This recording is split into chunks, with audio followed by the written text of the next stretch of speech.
My neighbor, Mr. Henderson, has a boxwood hedge so thick and manicured it looks like a green fortress.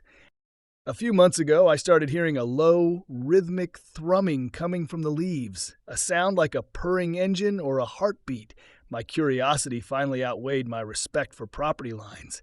I had to know what Henderson was hiding.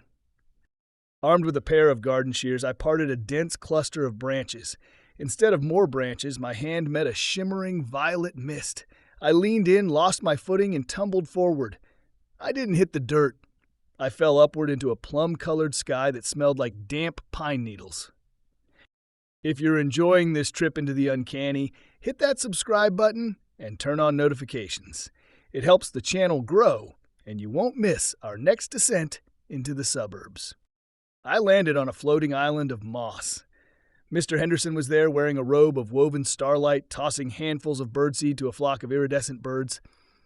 "You're early, Arthur," he sighed. The source of the thrumming stood in the center of the island.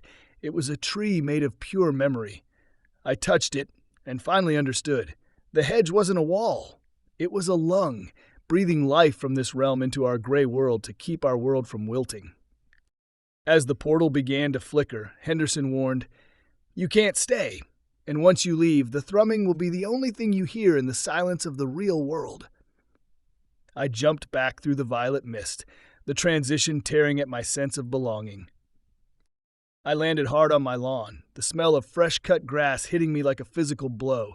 Everything looked the same: the driveway, the mailbox, the shears.